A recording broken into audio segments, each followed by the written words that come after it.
there's been a lot of retail innovation from the shopping experience standpoint. From your perspective, from the Google perspective, is there anything that stands out to you from a retail innovation standpoint?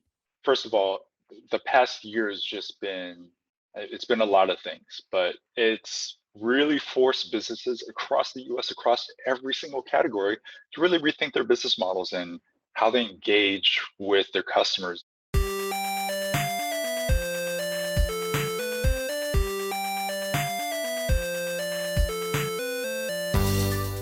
Welcome into the Independent Thinking Podcast. This is your host, Rob Stott.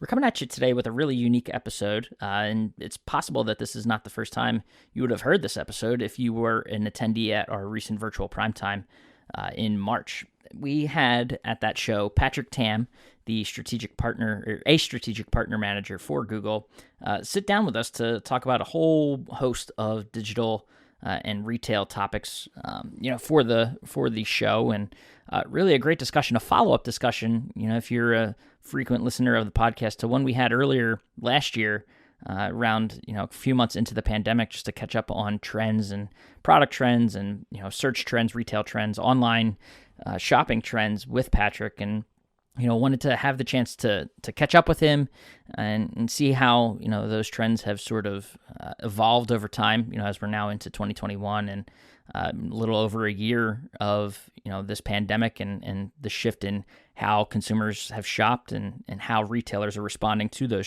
changing trends. So had Patrick sit down with us and provide a really strong update on those trends, but also, the tools that he's seeing retailers take advantage of online and, ways that they're evolving and adapting to meet new customer demands, in this new age of online shopping. And, talked about that, had some great examples of, retailers taking advantage, how they're putting these tools into practice. And also, nice to just hear him talk about the ways that Google is working with Nationwide Marketing Group and our partners, with Retailer Web Services and Site on Time to ensure that our retailers have, all the tools at their disposal to help them be successful online. So just a great update, one that I know we're, getting ready to start a regular cadence with Patrick. We're not going to let him get too far away from us, and want to be sure that we can get as much out of his brain as possible, from a trends perspective, and also just talk about the tools and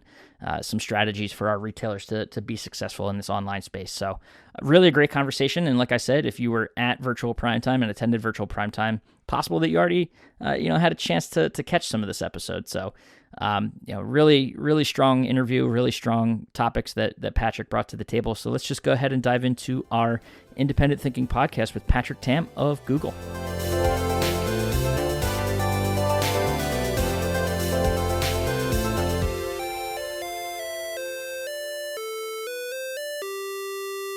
All right, and we're in on a incredibly special edition of the Independent Thinking Podcast. If you're watching this, during our normal podcast drop, you are actually late to the game, because this right now, Mr. Patrick Tam of Google, we're talking, it's prime time. And listen, we've done podcasts from prime time before. We even did some in October when it was virtual prime time, but this is our first podcast that is actually being run as a main stage session here at Virtual PrimeTime. So first of all, I want to thank all the members who are here watching live as we sit down and chat with Google here and Mr. Tam during Virtual PrimeTime. But if you're catching this during our normal podcasting time, welcome, and you're about to catch up on everything you missed during Virtual PrimeTime. So Patrick, first of all, hey, thank you for taking time and being able and interested in coming to Virtual PrimeTime and joining us here.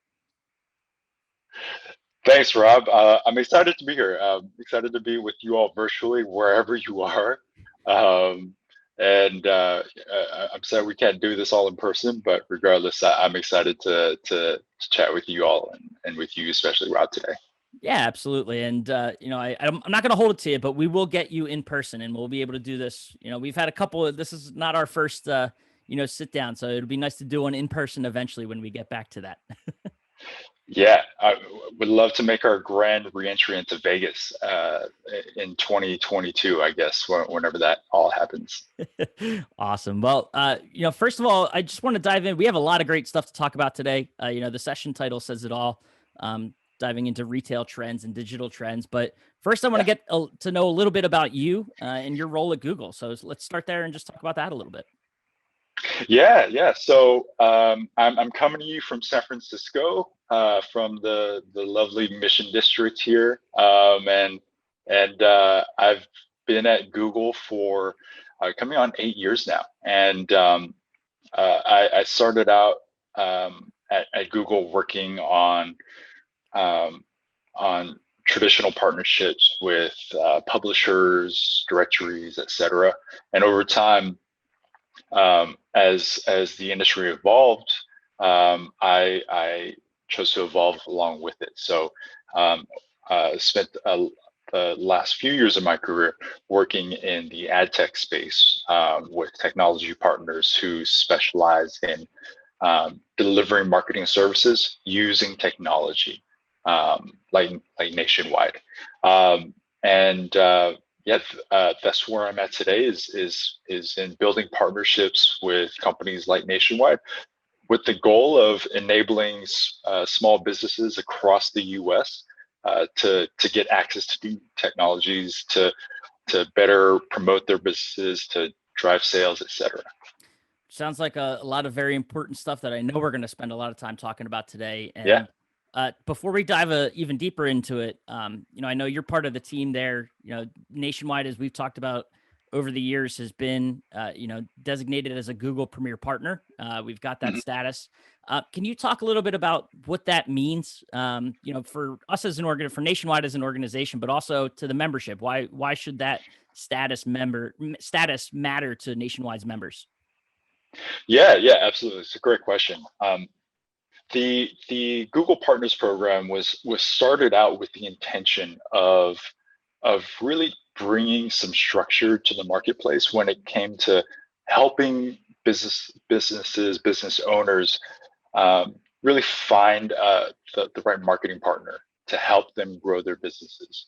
Because there are, as many of the people watching today probably know, there are many companies out there, claiming to offer marketing services, the best in the market, whatever that may be. But the Google Partners Program was created so that we could really have our fingerprints on really highlighting and identifying those partners in the marketplace who are truly doing well by the SMBs out there, and delivering the best of Google to those customers. And the so that's the genesis of the Google Partners Program. And when it comes to the Premier Partner status, there are a few things that we're looking for to have that kind of that higher level of distinction. One is we're looking for partners who can deliver this excellence at scale. Our goal is to reach as many of the millions of small businesses across the U.S. as possible, and it's only through major, large partnerships like with Nationwide that we're able to have that type of reach. So we're looking for scale there. Next is going back to that point about excellence and delivering the best Google experience. We have measures in place around product performance, product health, campaign performance, growth of those campaigns, et cetera, that we hold our partners accountable to, so that when you're granted that Premier Partner status, the customer, the business owner, has that confidence to know that when I see that badge, I know that this partner is delivering not just a checkbox to say, hey, I offer Google, but I'm doing this well, I'm following best practices. And then lastly is around expertise. So we also have standards for certification, training, et cetera, that we deliver to partners like Nationwide. So they're always on the bleeding edge when it comes to the Google Ads product suite.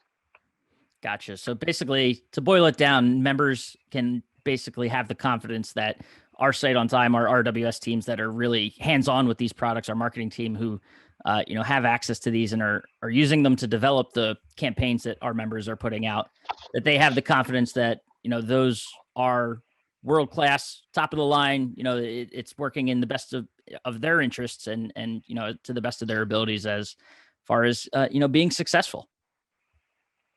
Exactly right. Exactly right. It's to elevate those partners, but also to give advertisers, business owners the confidence to really be able to find the right partner for them and have the confidence that they've been held to standards by Google. Gotcha. All right. Well, now that we've got that cleared up and figured Yeah. out, it's crazy that as we're sitting here, it's mid-March. We are just about 13 months removed from the last time Nationwide and our members were able to gather in person in Houston for prime time. And, a lot has obviously changed since then. We it's been quite the year, to say the least. A lot of ups and downs throughout the industry, a lot of ways that a lot of challenges that the industry has faced. But here we are today. The resiliency, I think, is a theme that has been talked about over the past 13 months, as well as innovation. There's been a lot of retail innovation from the shopping experience standpoint and things that our members have done to sort of maintain their businesses. So I'm wondering, from your perspective, from the Google perspective, is there anything that stands out to you from a retail innovation standpoint? We've heard a lot about chat, a lot about video appointments. Are there other technologies or these sort of digital innovations that stand out that you don't think are getting the attention they deserve necessarily?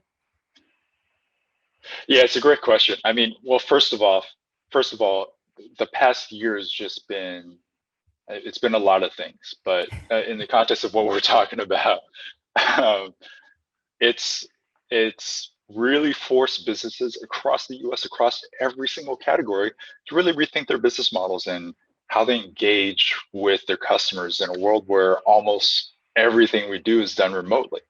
And to kind of uh, put a sense of scale around the level of digital transformation that the retail industry has undergone in just the past year. There was a study that was done by a company called Enders Analysis that was looking at the shift to e-commerce during the pandemic. And they estimate that the shift to online retail was accelerated by 4 years as a result of the pandemic. That's unbelievable. That's unbelievable. Yeah. Yeah. So, without the pandemic, that they're saying a lot of the factors that we're seeing today with the shift in consumer behavior and the shift to kind of, online inventory was something that was going to happen eventually. But obviously those things were just put into overdrive as a result. And, it's forced businesses to adapt and to do so quickly and to really embrace innovation in the space. So I wanted to set the context there. Yeah. As far as how people or what factors have really motivated people to kind of adapt. A data point that stands out from that, I know we talked about this the last time you and I sat down for a podcast. You think about the start of the pandemic and that shift that you're referencing. A couple of numbers that stood out were that, in the months of, I believe it was April, May, June, those early months of the pandemic, spending online had matched and in some instances exceeded Black Friday spending, the average online Black Friday spending. So you want to talk about just how quickly people ramped up their online spending. That's all you have to think about is just, typically we associate the holiday times with, when most of the online activity or retail activity in general happens. It happened for 3 months in a row at the start of this pandemic. So just a testament to just how quickly the consumer made that transition. Yeah, exactly. And it's also really borne out a lot of really interesting, really cool experiences to replace that kind of in-person experience on the retail side. So you mentioned video and chat options as some of the innovations there, and those have been huge as far as, and especially for major purchases like appliances or furniture or bedding. Those have been essential. Even speaking personally for me, having bought one of each, I got a new bed, I got a new couch, got a new coffee table, got a new TV during the pandemic, and it was all done online. So I have a personal experience with all of these things, for better or for worse. Um, Probably worse for my credit card statement, but that's another topic altogether. Um, but yeah, being able to have that that that one-on-one experience with the salesperson still via video, via chat has been transformational. Um, and it's something that I hope and expect will continue in the future as people have really woken up to the ease and convenience of this. If you can save yourself a 5, 10, 15-minute drive to the store and be able to get those questions answered in real time while you're at home, even better. A couple of other things that I found really interesting in terms of embracing technology for the retail experience. One is augmented reality is one of those things.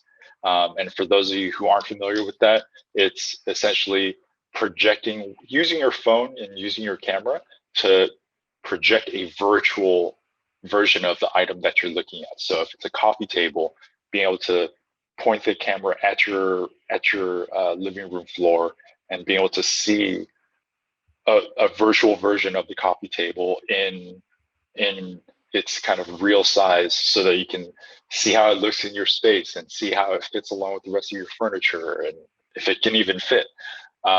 So I found that to be personally really helpful for me when I was looking for a couch and a coffee table for my living room. So would love to see that kind of adopted further going in the future. Another thing that I found really helpful was the shift towards for in-person shopping, using appointment setting to one, help with social distancing and safe shopping, but also it really opened the doors for a more personalized shopping experience. I did this when I ended up buying my coffee table at a furniture store right down the street from me, and it was it was something that I found something that I just look back on afterwards and go, why don't we do that for everything we do? Because they not only had a time set aside for me, they essentially had the store closed except for me for social distancing purposes. But then they also asked things like, what are you looking for? What style of furniture are you interested in? Can you send us photos of your space right now so we can kind of get a sense for how big or small the furniture will be?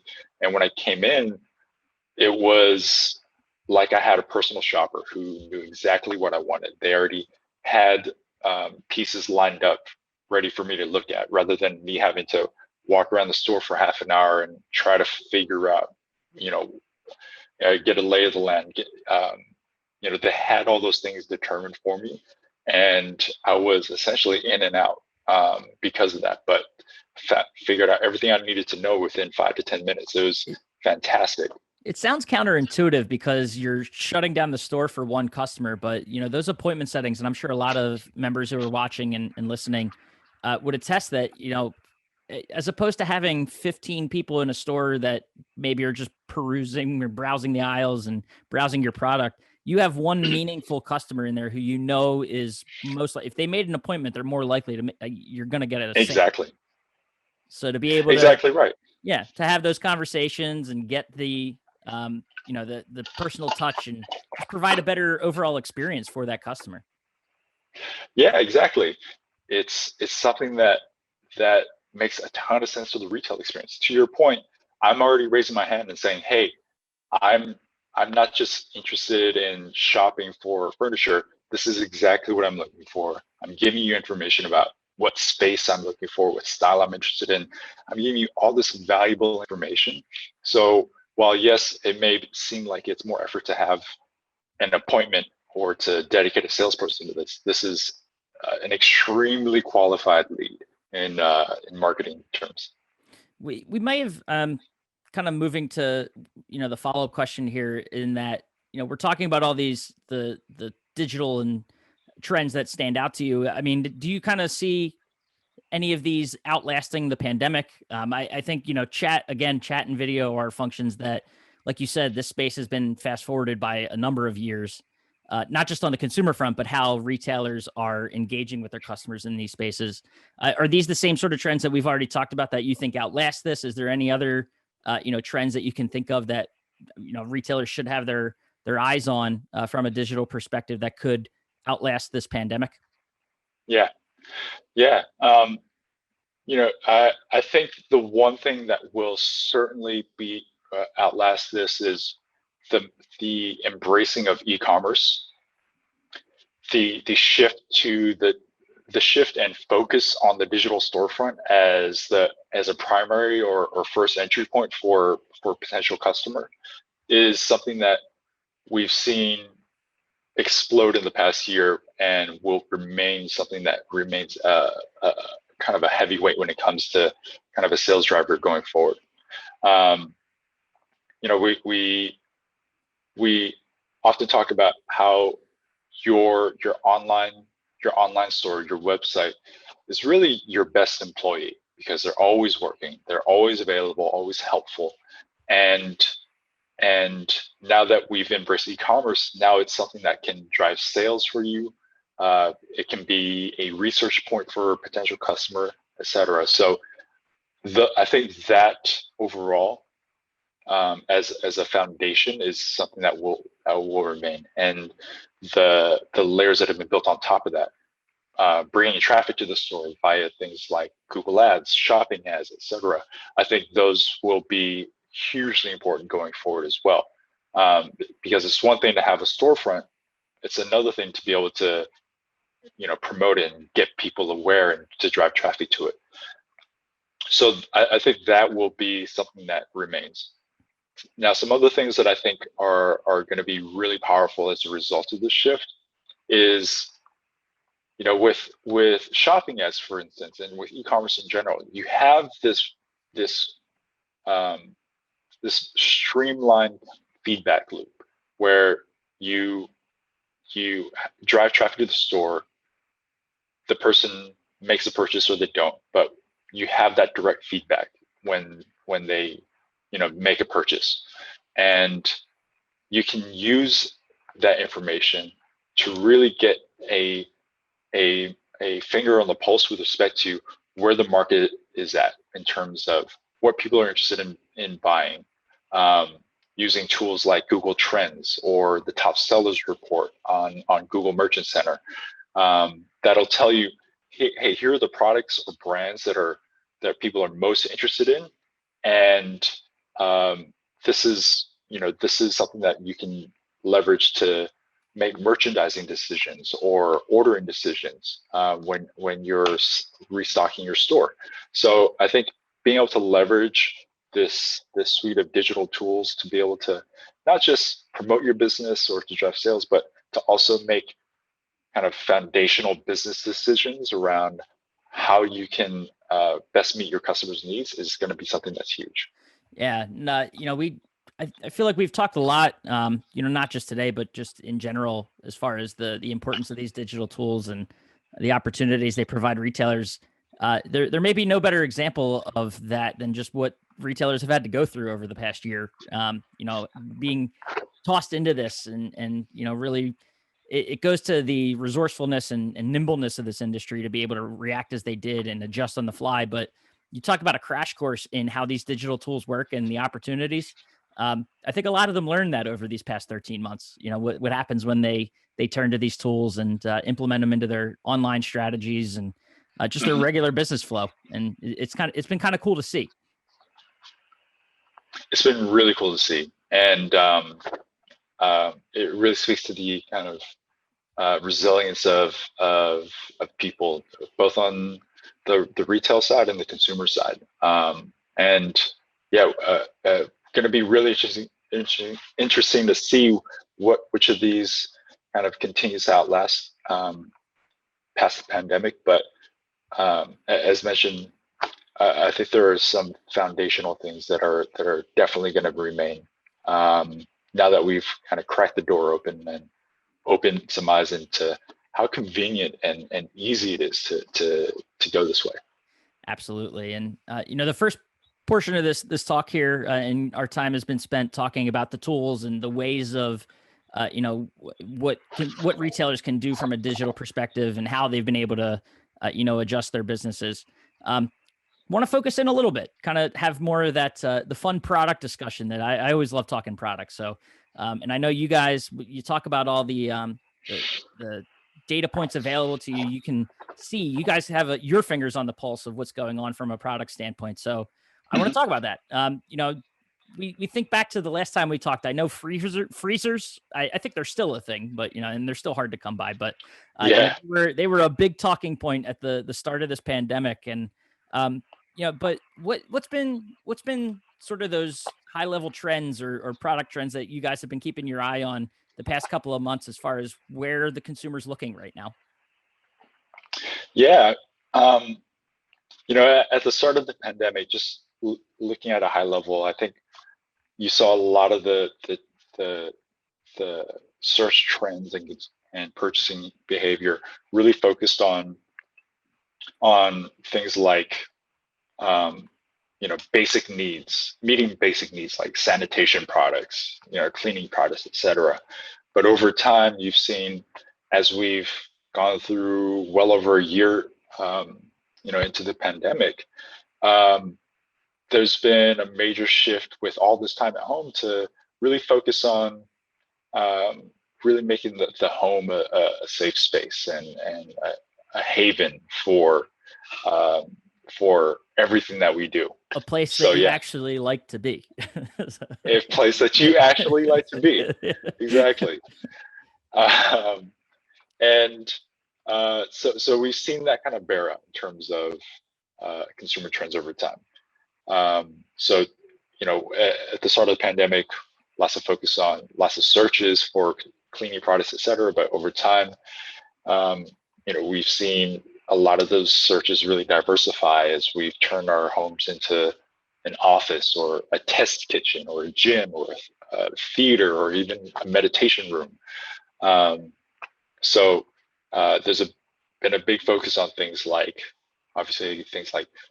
sanding desks and KitchenAid mixers, gym equipment, projectors, TVs, video games, yoga mats. So a lot of those things have really kind of risen to the top as far as what's top of mind for consumers. And one area you talk about, and I think about it maybe because as I'm staring at this Zoom screen, I see the Murphy bed behind me.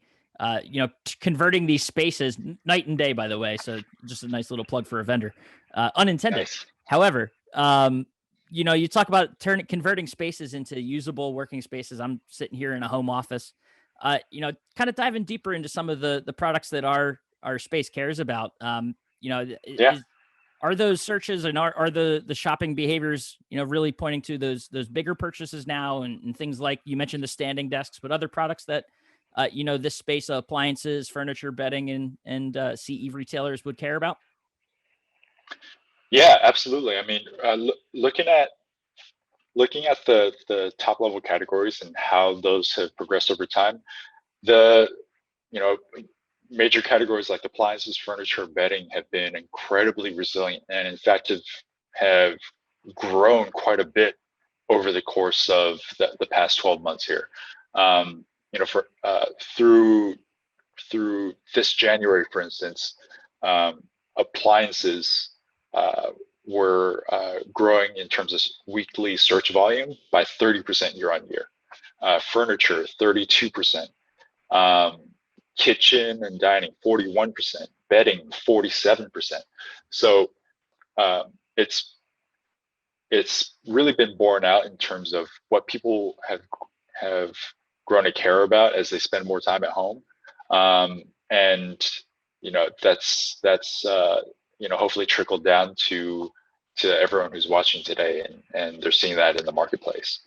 Absolutely. And just to tie in, I know some other data too that we've heard recently, particularly, in the appliances and furniture space. You think to, I know the National Kitchen and Bath Association had their show recently, and talked about the state of the industry there, and you know finances. I do not have an economy degree or anything like that, economic background, but I know numbers, and the fact that interest rates are so low right now, and people are refinancing and having the equity in their homes to be able to tap into at low rates right now has really driven a lot of that. We're seeing a lot of that in the appliances and furniture, redoing homes, redoing kitchens, remodeling, upgrading appliances. So nice to see that it is, translating to increased search, as they go online and start these processes online. So, Yeah. plenty of opportunity. Getting product is one thing. Of course, we know there's challenges there, but demand is clearly, I think, still strong and will be throughout 2021. And judging by those numbers, it's going to be very strong. Yeah, so far so good. So Yeah. far so good. It's been really promising, and yeah, we're still going to be at home for a bit longer. So yeah, you know, for those of you watching out there, I would stock up on those bread makers and stand mixers and TVs and all that, because I think interest will remain high there. Well, and that kind of lends itself nicely, a nice segue to what I was going to ask next, and that is how life at home and all the social distancing, is it driving? How is that driving? How are those things driving shopping trends? Yeah, like I mentioned earlier, like that focus on making home a better space for hobbies, for work, entertainment, well-being, fitness, etc. I think that's really driven a lot of these trends. So um, the from a product level, that's how we're seeing the market shift. From a shopping standpoint, from a buying behavior standpoint, we're seeing a greater preference for obviously online shopping, and the expectations that become learned when you become accustomed to online shopping, even for categories you've never bought before, like a TV or a kitchen appliance. You start to learn about the conveniences of online shopping for those items, and your expectations as a consumer evolve as well. So, Yep.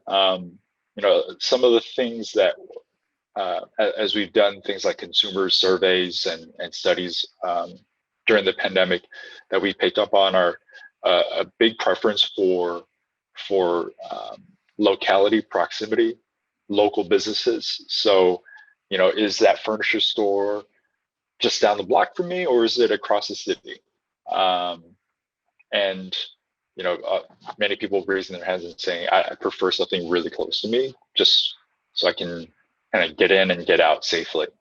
Curbside pickup obviously has been a huge boon during the pandemic, or fast delivery options, free delivery options, is something that people have really gravitated towards and embraced during the pandemic. A really important thing that is something that people have grown to expect is real-time stock updates as well. Yep. So being able to go online, go to your website and say, all right, do you have this item in stock? Can I get it today if I wanted to buy it? Having that reliability in terms of what is the inventory online versus in store, I think is hugely valuable, and something that I think will remain important for consumers and retailers going forward.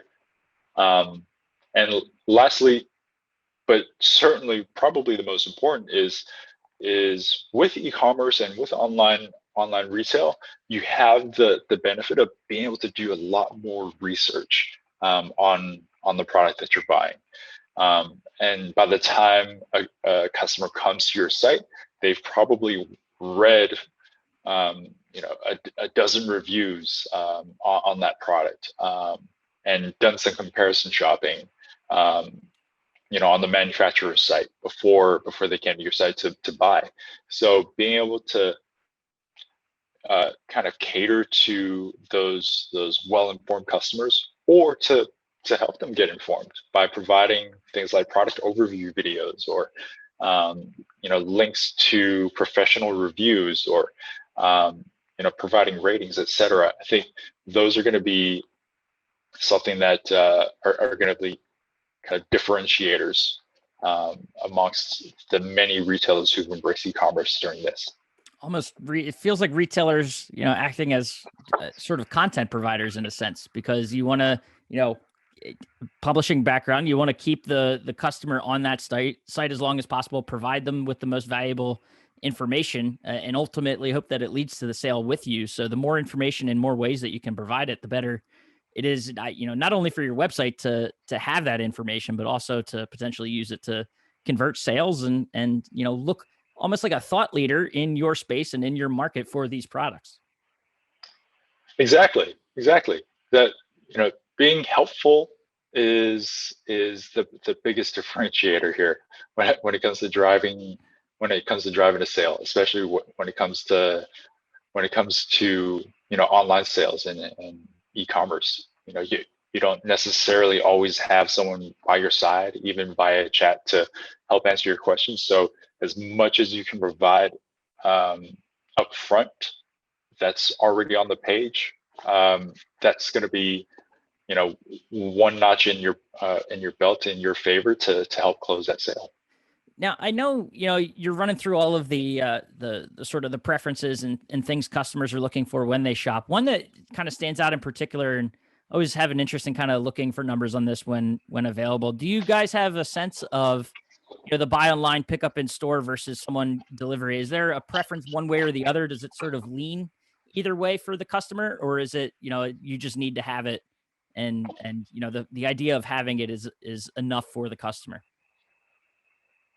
Yeah, I haven't seen any data that speaks to kind of preferences there, but going back to your previous question around what's going to kind of outlast this pandemic, it's going to be that flexibility in terms of fulfillment options, delivery options, shopping options, that focus on the full omni-channel presence, where if a consumer or a customer wants to come in store to look at the product in person, they have that option and they can buy it in store and deliver it home later. Or if they prefer to buy online, having that ability to do so easily on your site. So having that flexibility is going to be the most important thing, to cater to as many different needs as possible. Because I think, I think the pandemic has really opened a lot of eyes in terms of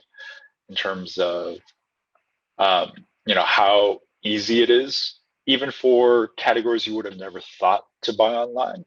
The number of people who've said that they've bought a product they've never bought online before has grown dramatically over the course of the pandemic. So those expectations, those behaviors are gonna stick after this, and so being able to meet all of those different needs is going to be hugely important. No, absolutely. It makes a lot of sense. We talk about the numbers at the top and just how the shift has happened, and both on the consumer side and just from starting the search online to actually completing it and what that looked like. And you got to be there. If you're not there, you can't make the sale. So to be there and offer them that option is obviously critically important these days. And Yep. If you thought the shift was several years down the road, well, guess what? The last 12 months have pushed us several years down the road, as you mentioned. So, Exactly. before we let you go, I know our membership and among the people watching and listening, there are endless and countless examples of, that we could call out that we've had on, our podcast over the course of the past year, just talking about how they've been able to adjust their business models and adapt during this time.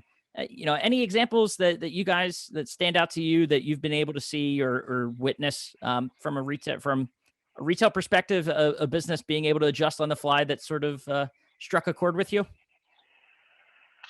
Yeah, well, I've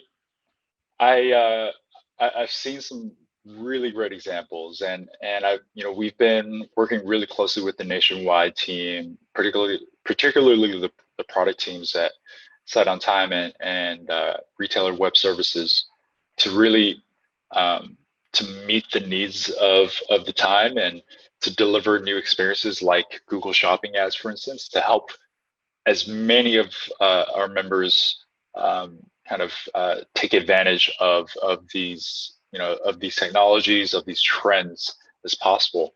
And it's been really cool to see as we've launched new products like Google Smart Shopping campaigns for both Sight on Time and RWS customers, to see the kind of embracing of those to help them pivot their sales in light of the lockdowns, to be able to drive those sales online in lack of that in lieu of that foot traffic, that is.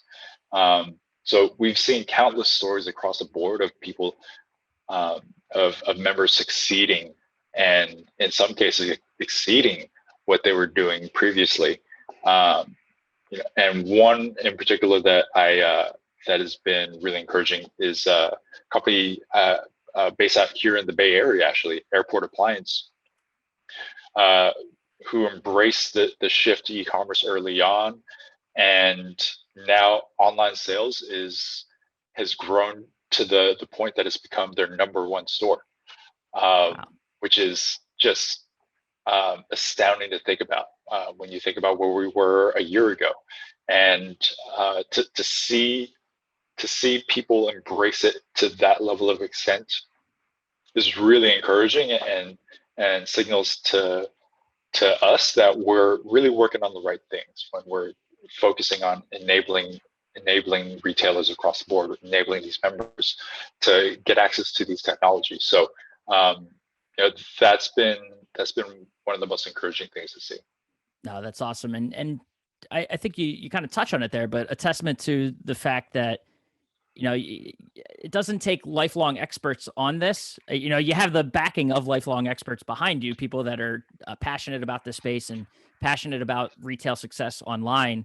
But, coming into it, it sounds, it has that connotation of being scary, of being complicated, but it's possible. You don't have to have, you don't have to be a retail business who's been in the digital game for years on end to realize success when you've got the backing of, the Sight on Time and retailer web services teams and, the support of Google as well. So, no, awesome to hear those stories. We love hearing those stories and sharing those stories. So we'll continue to do that and continue working closely with you. I mean, Patrick, this was awesome. And I just want to say for anyone watching, to say that you've never listened to a podcast before, officially no longer true, because you've do a podcast. So you can go and find all of our independent, shameless plug, right? All of our independent thinking podcasts on the nationwide website and all your podcasting platforms. But Patrick, I know we're gonna start doing these regularly. I'm not gonna let you off the hook to it's not gonna be another almost a year before we talk again. So this was a lot of fun.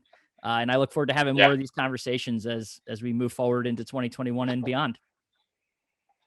Yeah, let's definitely not wait a year. Let's do this again really soon. I had a blast. Thanks, Rob. Yep, you got it.